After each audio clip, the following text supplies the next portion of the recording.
सांसदों को सस्पेंड कर दिया गया था, चीन का सवाल महत्वपूर्ण है, उस पर कम से कम सरकार को अपनी सफाई देनी चाहिए और इसी से घबरा कर, क्योंकि ज़मीन छीनी है, रेजांगला मेमोरियल जहाँ था वहाँ नहीं बना हुआ है, फिंगर 5, पेंगोंग लेक, बहुत सी ज़मीन हमारी छीनी है और चीन गिद्ध की नज़र से ज़मीन पर नज़र लगाए बैठा है। हमें अपनी नेशनल सिक्योरिटी, इंटरनल सिक्योरिटी पे कम से कम बात करने का, और विपक्ष को, केवल राहुल गांधी जी नहीं बल्कि और विपक्ष के नेता, टीएमसी है, समाजवादी पार्टी अपना पक्ष रखना चाहते हैं, लेकिन सरकार पक्ष सुनना ही नहीं चाहती है। सर, मुख्यमंत्री जी ने कहा है कि हाफ इनकाउंटर जैसे है, पुलिस क्या गोली खाएगी? अच्छा, क्यों मुख्यमंत्री की बात करते हो यार?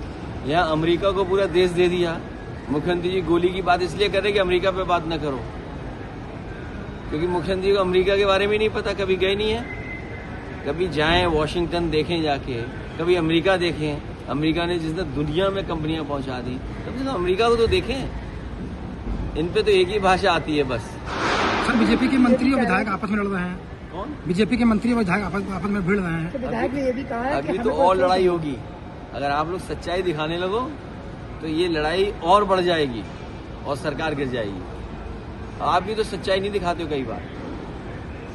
आप सच्चाई और दिखाओगे। जल जीवन मिशन, यहाँ से गोमती कितनी दूर होगी? आप जाइए, गोमती देखिए जा करके, नदियाँ साफ हो गई, यमुना साफ हो गई, काली नदी साफ हो गई, वरुणा नदी साफ हो गई। तो जब ये नदियाँ नहीं साफ हुई हैं तो गंगा कैसे साफ होगी? और फिर ये तो जमीनों का काम करते हैं बीजेपी के लोग, सब जमीनें लखनऊ की कब्जा कर ली। अभी हवाई जहाज से देख रहा था, सब जमीन कब्जा कर ली भारतीय जनता पार्टी ने। ग्रीन कॉरिडोर बना रहे हैं, कितने हजार करोड़ का? 7,000 करोड़ का, वो भी 2 लेन। 7,000 करोड़ में ही 6 लेन या 8 लेन ग्रीन कॉरिडोर बन जाता, लेकिन क्योंकि कमीशन से अपनी जेब भरनी है, इसलिए जो 6 लेन क्या था या 4 लेन 8 लेन था, वो 2 लेन बना रहे हैं। मतलब लखनऊ जैसे शहर में आबादी इतनी बढ़ती जा रही है, ट्रैफिक जाम में रहते हैं, आप ग्रीन कॉरिडोर बना रहे हो 7,000 करोड़ का और 2 लेन बना रहे हो, 6 लेन क्यों नहीं, 8 लेन क्यों नहीं? अब ये बात तो तुम्हें भी नहीं समझ में आएगी, ना मुख्यमंत्री समझ में आएगी। बहुत धन्यवाद। Thank you sir. हमारे किसानों की बर्बादी की शुरुआत अगर किसी ने की तो भारतीय जनता पार्टी ने। सर, ममता बनर्जी ने SIR को लेकर, मुझे खुशी है कि सुप्रीम कोर्ट ने आदरणीय ममता बनर्जी की बहुत सारी बातों से सहमति करके और इलेक्शन कमीशन को कहा है कि इन चीजों पर विचार करें, और मुझे उम्मीद है कि उन्हें न्याय मिलेगा।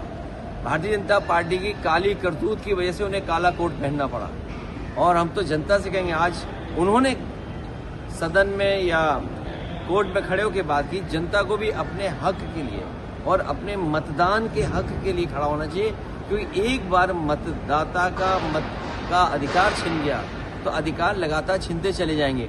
जमीन का अधिकार छिनेगा, राशन का छिनेगा, आपकी विरासत का छिनेगा, आपकी नागरिकता का छिनेगा।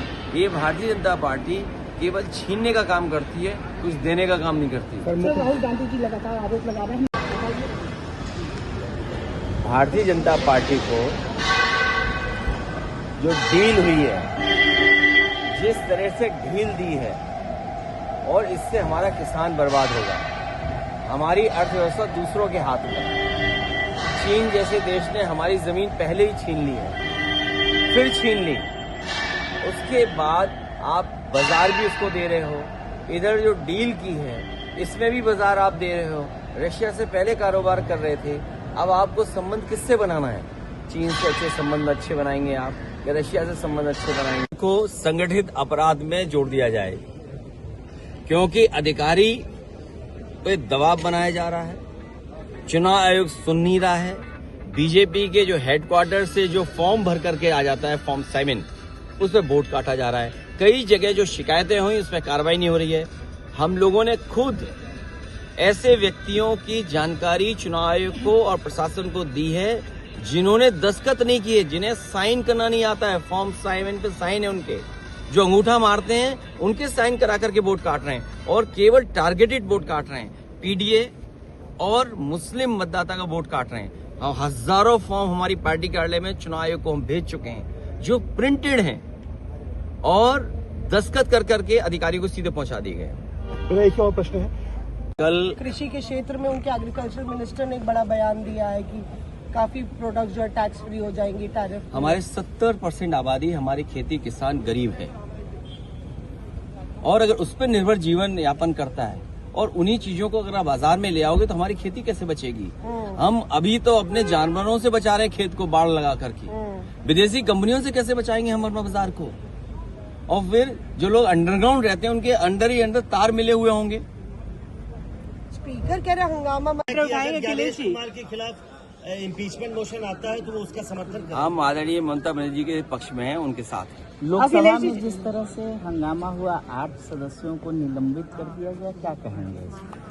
सरकार को बात सुननी चाहिए और अपना पक्ष सरकार को रखना चाहिए। अखिलेश जी, जब आप मोशन ऑफ थैंक्स पे एड्रेस देंगे तो क्या आप भी राहुल गांधी वाला इशू उठाएंगे या आपके अपने अलग कुछ आप issue बहुत हैं? नई पत्रकार तो है नहीं। डॉक्टर राम मनोहर लोहिया, जॉर्ज फर्नांडिस, नेताजी और तमाम समाजवादी नेताओं ने हमेशा इस बात को कहा कि सबसे ज्यादा खतरा अगर किसी से है तो हमारा चीन से है।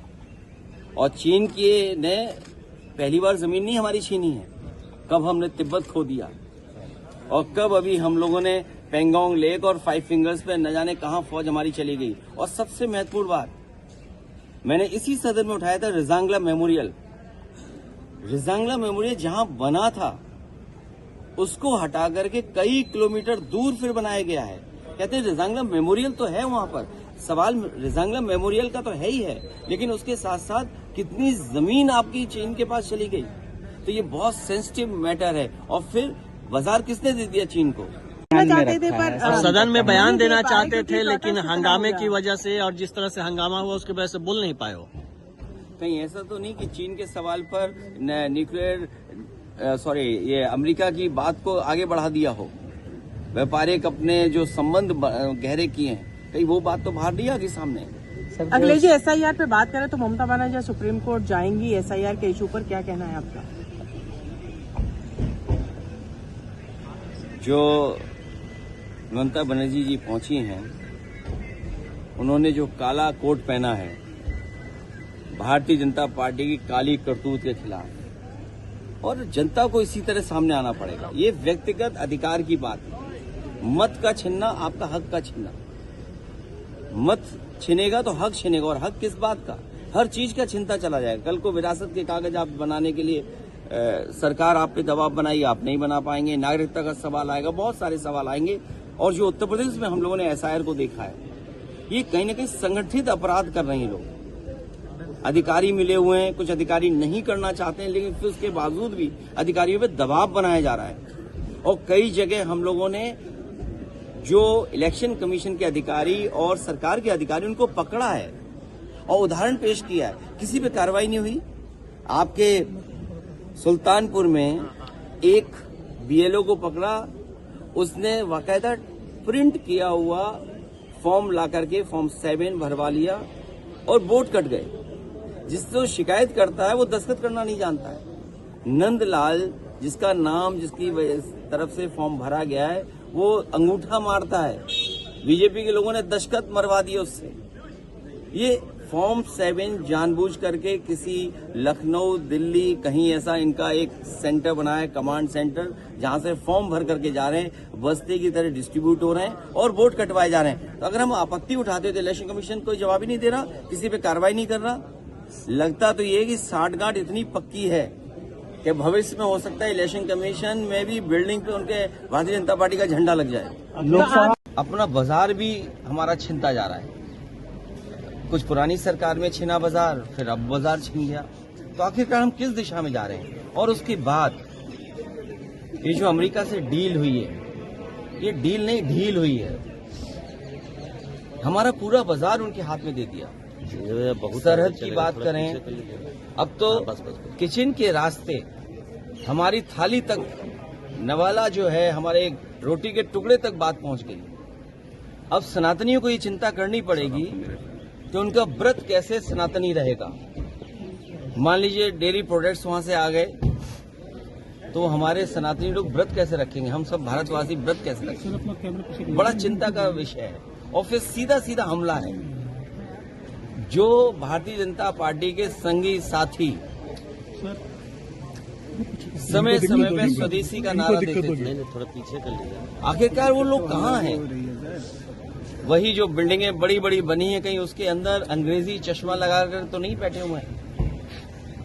और बीजेपी की कोशिश रहती है कि चर्चा ना हो, और ये हम लोगों ने अभी देखा ही है कि जिस समय चीन के सवाल पर लीडर ऑपोजिशन और अन्य दल जानकारी हासिल करना चाहते थे, भारतीय जनता पार्टी पीछे हट गई। और इस बात को हम कई बार दोहराते हैं, चीन के साथ हमारे कैसे संबंध हों उस पर हम लोगों को हमेशा विचार कर करके फैसले लेने चाहिए। नेशनल सिक्योरिटी, बॉर्डर सिक्योरिटी और खासकर चीन के साथ हमारे रिश्ते अच्छे और बुरे वक्त वक्त पर रहे हैं। बहुत सारी जमीन हमने खोई है, पहले भी जमीन खोई है, बाद में फिर जमीन खो दी हम लोगों ने। फौज के लोग क्या कहते हैं, कम से कम वो पक्ष आए और देश की जनता जाने। न केवल हम जमीन खोते हैं चीन से, हमें अपना बाजार भी हमारा छिनता जा रहा है। कुछ पुरानी सरकार में छिना बाजार, फिर अब इसके बारे में क्या कहना है? जो स्पेशल रिवीजन चल रहा है वोट्स को लेकर, चिंता इस बात की है कि भारतीय जनता पार्टी इसमें शामिल है और जिसका वोट वो कटवाना चाहते हैं वो कटवाते हैं और जिसका वो जुड़वाना चाहते हैं वो जुड़वाते हैं। अगर हम लोग को शिकायत करना चाहते हैं तो इलेक्शन कमीशन उसकी नज़रअंदाज कर रहा है। इलेक्शन कमीशन कॉन्स्टिट्यूशनल बॉडी है, उनकी जिम्मेदारी है वोट ज़्यादा से ज़्यादा बने, ये नहीं कि वोट ज़्यादा से ज़्यादा कटे। और फिर जिस तरह का उनका व्यवहार है इलेक्शन कमीशन के लोगों का, लगता ही है कि बीजेपी के लिए काम कर रहे हैं। मैंने कल ही कई सूचना, कई जानकारी दी हैं जिसमें एसआईआर को लेकर के जो फॉर्म भरे गए हैं और जो शिकायत करता है वो अंगूठा मारता है, उसके दस्तखत कराए हुए हैं। जो व्यक्ति अंगूठा मारता है उसके दस्तखत कराए हैं। अगर उस फॉर्म की भी शिकायत करते हैं तो ना एसडीएम पे कार्रवाई है, ना डीएम पे कार्रवाई है, ना कमिश्नर से नोटिस दिया है, किसी पे कोई कार्रवाई नहीं है। और इस तरह से प्रिंटेड लाखों लाख फॉर्म बांटे जा रहे हैं और पकड़े जा रहे हैं। गांव में प्रिंटेड कहाँ से आएंगे फॉर्म्स? इसका मतलब ये हुआ कि बीजेपी ने अपने पैसे से कुछ एजेंसीज को हायर किया है, वो वोटर लिस्ट से फॉर्म भरते हैं और वोटर लिस्ट से ही नाम निकाल करके उनके फर्जी दस्तखत करते हैं। अगर फर्जी दस्तखत करते हैं तो कम से कम 420 की धारा तो लगेगी, उस पर भी कोई कार्रवाई नहीं है। लगता तो ऐसा है कि इलेक्शन कमीशन को भारतीय जनता पार्टी का झंडा अपनी बिल्डिंग पे लगा देना चाहिए।